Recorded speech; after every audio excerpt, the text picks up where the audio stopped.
2.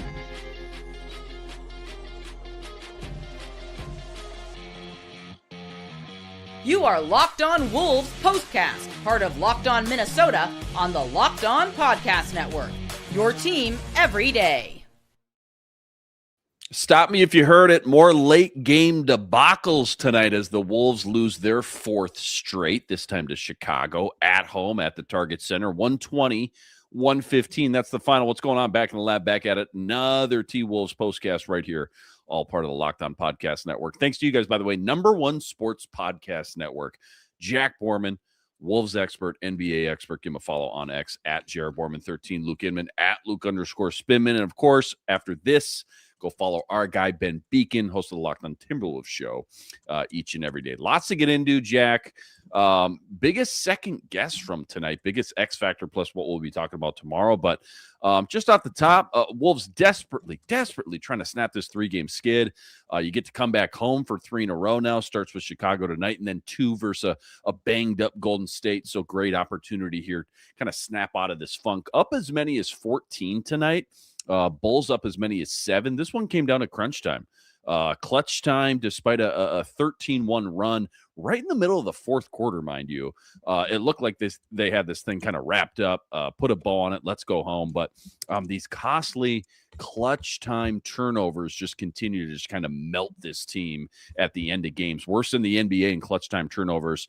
And tonight it showed yet again. Just give me your quick knee-jerk reaction as the Wolves lose their 4th straight in frustrating fashion, mind you. Yeah, I mean, it was the first really off night we've seen from Anthony Edwards in quite some time, and scored just 20 points in this game on 25 shots, so it was really inefficient. He was just 1 of 8 from 3, and I think that he was just really lethargic in the 4th quarter in a way that I can't ever remember seeing. I don't think that's really a word that we use to describe Anthony Edwards almost ever, and I don't know. I mean, he got undercut by Isaac Okoro in the first half. Kind of fell awkwardly on his right side, got poked in the eye in the second half too. Not sure if those things were a factor, but it feels like Ant has been getting in foul trouble in almost every single home game the Wolves have had this month, and it's been problematic. And again, it flipped his rotation, and I think that matters a lot for guys like Anthony Edwards, who are used to playing the entire first quarter. He goes to the bench with about 8 minutes left.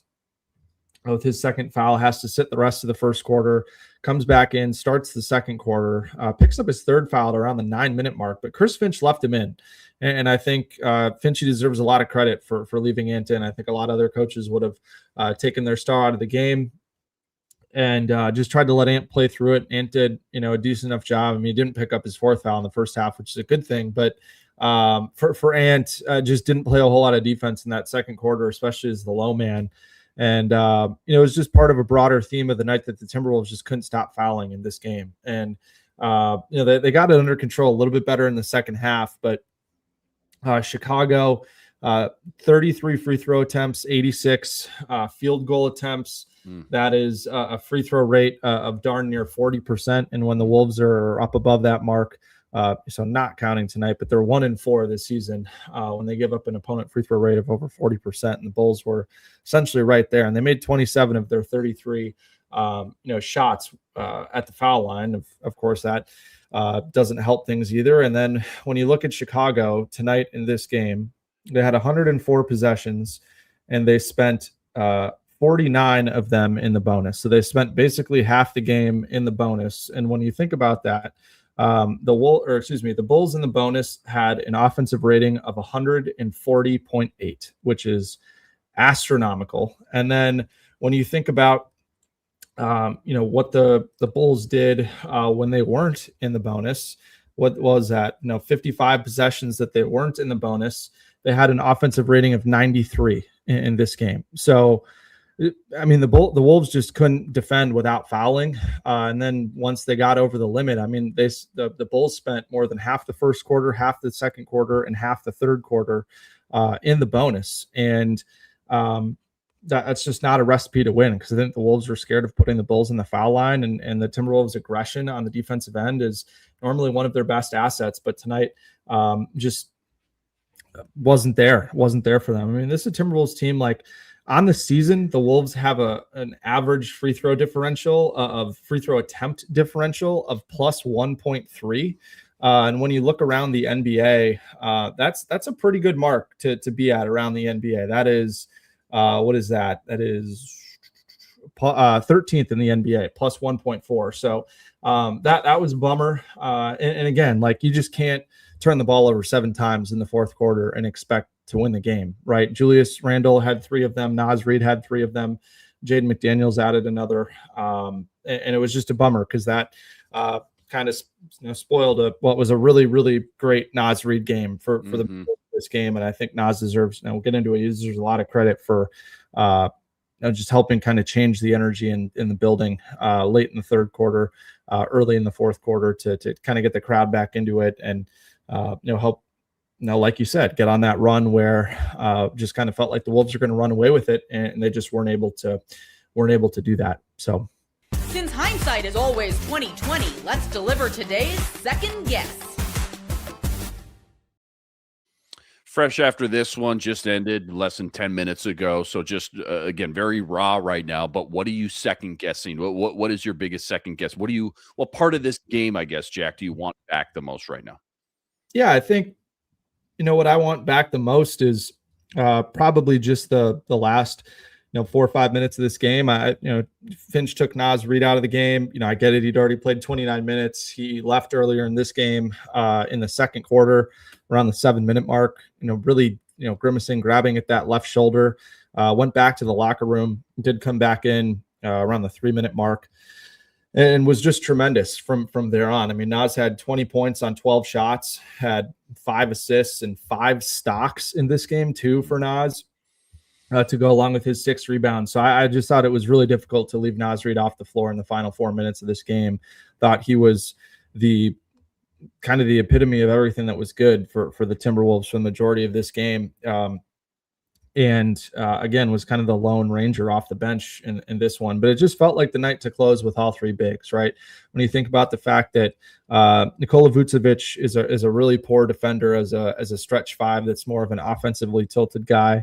Jalen Smith has been the Bulls' kind of best on-off guy in terms of them being really good with him on the floor, really bad with him off the floor, but he's really slight of frame, and Julius Randle can just kind of go through him. And then with Naz Reid, I mean, you saw what Naz Reid did in the post on Trey Jones and kind of single coverage in that mid post, kind of walked the dog all the way down to the block and was able to score. And so I thought it would have been a good opportunity for the Timberwolves to close with all 3 bigs, and then maybe make a choice between Dante and Jaden in this game, and probably would have gone with Jaden, considering that I thought this was a good bounce back game from Jaden on both ends of the floor tonight. But that was just a bummer. I feel like and it's not to say anything bad about Julius, really, because Julius was the Timberwolves' best player for the majority of this game. Had 30 points, 7 rebounds, 6 assists.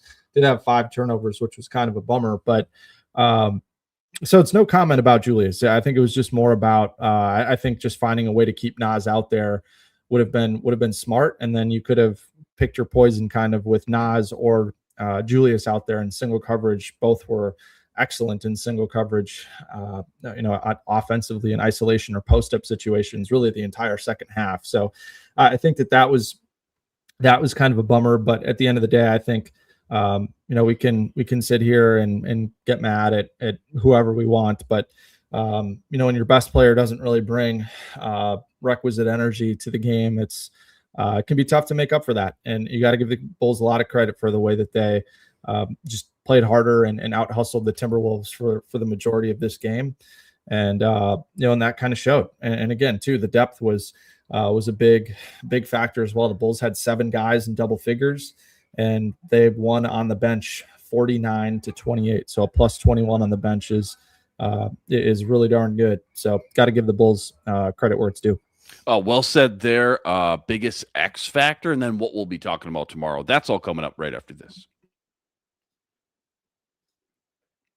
Quick reminder, tonight's episode brought to us by Monarch Money. Ever go check your bank account and go, where'd my money go? Dining out, online shopping, entertainment, so easy to lose track. That's where Monarch Money comes in. Not just another budgeting app. It's a complete financial command center. You can track all your accounts, your investments, your spending. It's all in one place. So you stop just managing your money and instead you start building some wealth. Take control of your finances with Monarch Money. Use the code LOCKEDONNBA at monarchmoney.com. You're getting 50% off your first year. That's monarchmoney.com. Code LOCKEDONNBA. You're getting half off your entire first year. This episode also brought to us by PrizePicks. Without a doubt, most fun I have playing daily fantasy. You can win up to 25 times your money this NBA season. Why I love it. So easy to play. All you got to do, you select 2 or more players. You pick more or less on their projected stats. We're talking points, rebounds, assists, 3-pointers, you name it, they got it. Plus, they now offer Apple Pay, quick and easy deposits into your account all season long. Right now, go to prizepicks.com/LockedOnNBA. Use the code LockedOnNBA. A first deposit match up to $100.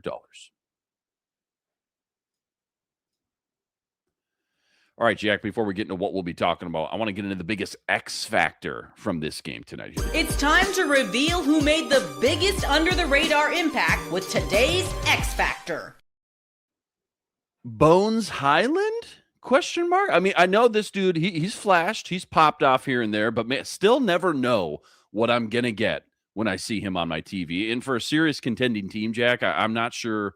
I don't know. You tell me. I'm not sure he's serious enough for what they need at that position right now. What do you think? Yeah, I think it's problematic that, when we feel like for every one good Bones game we get, there's a couple of stinkers. Yeah. That you got me? Yep. Yeah, I was just going to say, it's unfortunate that it feels like for every one good Bones game, we just get a couple of stinkers. And this team, when Bones has it rolling, just feels like a legitimate contender that could stand pat at the deadline, right? And unfortunately, when Bones doesn't have it going like he did tonight and is struggling on the defensive end of the floor, had a couple of bad fouls in the bonus that put guys on the foul line in situations where he really did not need to reach. That was obviously a bummer. And again, it's just a shame because, Naz was so good in this game. And I think you just can't really continue to ask Naz to do more, than he did in this game. I mean, Naz Reid, 20 points on 8 of 12 shooting. And when, outside of Naz Reid, the rest of the bench had 8 points on 3 of 15 shooting and 2 of 11 from 3. So, Chris Finch talked pregame about Mike Conley needing to be more aggressive, but, I just don't know that Mike, in years past, Mike being more aggressive has been a good thing for the Wolves. But again, just 1 of 5 for, Mike Conley in this game, 1 of 4 from 3. And so I just think it feels like a situation where, the Wolves have kind of come to a point where, it feels like they need to, have a guy they can go to that's not Mike Conley when Bones doesn't necessarily have it. And I think we saw 2 pretty good options tonight on the other side for the Chicago Bulls, who, Casey Johnson, who's the kind of the Bulls equivalent of Johnny K, has reported that the Wolves have checked in on, and Trey Jones and Ayo Dosunmu, who have been, really solid bench contributors for this Bulls team that is obviously, prioritizing Josh Giddey, Kobe White, and Matas Buzelis as kind of their main ball handlers. And so I don't know why the Bulls would trade Trey Jones, considering what he showed tonight in this game. But Trey Jones tonight, 12 points, 7 assists, 3 rebounds, had a steal, was a +9 in 27 minutes. Did a heck of a job guarding Anthony Edwards and pretty much everybody that wasn't Naz Reid, which is obviously a tough matchup for him in the post. But he, especially in the fourth quarter, he was great defensively. And I think for Trey, kind of reminds me of a bigger, more talented version of Jordan McLaughlin, in that the way that he just flies up the floor in transition, puts a lot of pressure on the rim, has a sky-high free throw rate, is really good at collapsing the defense and kicking the ball out to the opposite side of the floor. There's a guy that has struggled shooting the ball from 3. That's not really his forte, but does pretty much everything else really well that you want a guy to do, and is super competitive on the defensive end of the floor, and is a rebounder too, which is a lot of fun. So I think he's a guy that certainly makes sense for the Wolves to be able to go to. Also another defensive option that does a better job staying with quicker guys. I know that Jaden McDaniels and Jalen Clark at times have had their struggles guarding those types of players. And then Ayo Dosunmu is the other one for the Bulls. Had 8 points on just 2 of 9 shooting, missed all 4 of his twos, but made 2 of his 5 threes. It's a combo guard that can really defend, and did a good job turning off Dante and Bones' water tonight. Those pipes might have been frozen considering how cold it was here in Minneapolis. I mean, this room that I'm in right now is a little bit of an igloo. It's currently negative 15 degrees where I am right now, which is absolutely brutal. But 2 guys to potentially keep an eye on here with the trade deadline coming up February 5th. That is a Thursday. That's 2 weeks from today. That trade deadline is 2 p.m. Central Time. Yeah, 2 weeks coming up. Don't want to go too far off track. Only got a couple minutes left. We'll get into what we'll be talking about. But Tre Jones specifically, how much would that move the needle for you? Obviously not knowing package deals and things like that, but just the acquisition of that player, knowing what the Wolves need, how much does that really move the needle for you? Yeah, I mean, I think it moves the needle a lot more when you consider that they're going to get TJ Shannon back, hopefully at some point after the All-Star break from, this foot strain that he's been dealing with. I think that's kind of the shot in the arm that you look for. Yeah, is more of a wing scorer who can also, rebound and be a guy that can put some pressure on the rim. But in terms of that guard position, a guy that you can really trust to take care of the basketball and do all the dirty work defensively that Chris Finch really likes, can be somewhat of a Nickeil Alexander-Walker facsimile in that regard, and just plays super hard and is generally pretty available for this Bulls team. So I think he would move the needle considerably for me. Like, I don't think that he would be necessarily the reason between them winning and losing a playoff series, but I do certainly think that he could be the guy that could help them win multiple playoff games with the energy, defense, and playmaking that he provides off the bench, that I think would allow Bones Highland to be a little bit more of a gunner and just kind of be a little bit more free when he comes in the game.